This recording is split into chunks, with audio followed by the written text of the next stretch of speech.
What's up, everybody? In this video, I'm going to be covering the post-first run teardown of the SCX10-II project truck. If you're interested in seeing the video of that run, check out my last upload. The first thing I wanted to look into on the truck was the servo and steering. Toward the end of the run, the truck was starting to have some steering issues. Eventually, it got to the point that I couldn't steer at all. My initial thought was that the servo horn had just come loose, but after looking at it during this teardown, the servo horn was actually completely stripped out.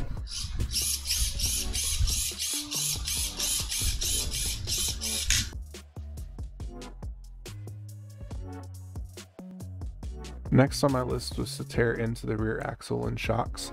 The axle wasn't giving me any issues on the run, but the shocks were really bouncy. One of the things that surprised me the most about this teardown was actually when I opened the rear axle and found out that there was no grease in it at all. It was dirty though from running dry. So I went ahead and cleaned it off and applied some grease, put it back together, and got everything bolted back into place.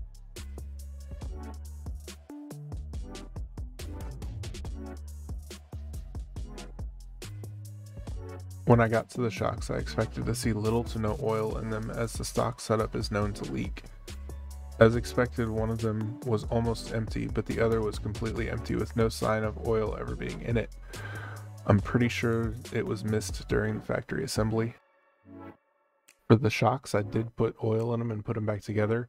There was a big difference in the way they felt. However, by the end of putting everything back together on the truck, there was already oil leaking out of them again. So that's something that's definitely going to have to be addressed in the build.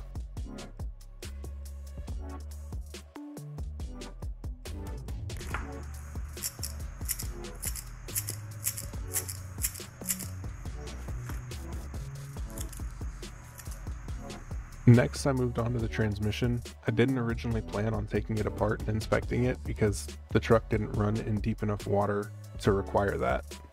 However, because the rear axle was dry, I decided to go ahead and tear into it to see if it had an issue at all. And sure enough, there was no grease in there at all, so got everything greased up and put back together. And even though it ran smooth to begin with, it ran even smoother after it was all done. Unfortunately, the GoPro decided to do one of its favorite things and overheat while I was reinstalling the rear shocks. I didn't realize it until after I had the transmission back together and reinstalled.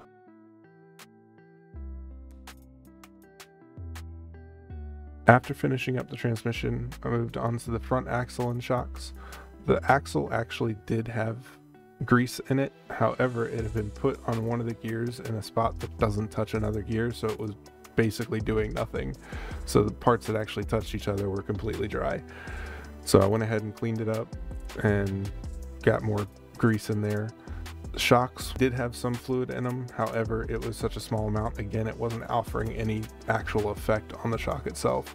So I got those refilled. So the last thing to address on the truck was to clean up the tires and wheels. I made a really big mistake when I took this out on the first run because I wasn't sure that we were actually going to be running them in water, and I did not cover the vent holes in the wheels, so they completely soaked up as much water as they could get in them. I didn't get any video of it, but while we were at the park, I was squeezing the tires out on our way back to the car, and I was leaving just a trail of water all the way from the creek back to the car. This video was actually recorded 2 or 3 days after the run, and there was still plenty of water left in the wheels. I actually ended up leaving them outside for pretty much an entire day in the sun, and there's still a little bit of water left in them. I don't think they're ever going to completely dry, but that's all right because honestly, the tires that come on this thing are not very good. They do all right, but there are much better options out there. Plus, I wanted to change the wheels out as well, so wheels and tires will be coming up pretty soon for this. The last thing to do was actually just clean the tires up because they were still super muddy. So I'm using a 50-50 mix of simple green degreaser and water and just spraying it in that little brush and cleaning them up. It's not really necessary. I just don't want a ton of dirt and mud getting all over my workspace. So went ahead and got that done. Moving forward with the build, there are definitely some things that are going to need to be addressed, starting with the steering and the suspension. I do have a metal servo horn, steering and suspension links, and shocks on the way. As long as they get here in time, that's what will be in store for the next video. I'd like to make it a weekly series with a mix of building, testing, and running videos throughout the course of the build. The truck is going to be a mix of scale realism and performance-based upgrades. I'm not looking to make an all-out competition rock crawler, however, the goal is to make a great performing trail truck that also looks good for pictures and videos. If you haven't already, check out the first run video. Also, if you like the content or want to follow along with this or other builds, please consider liking the video and subscribing to the channel. Thanks for watching.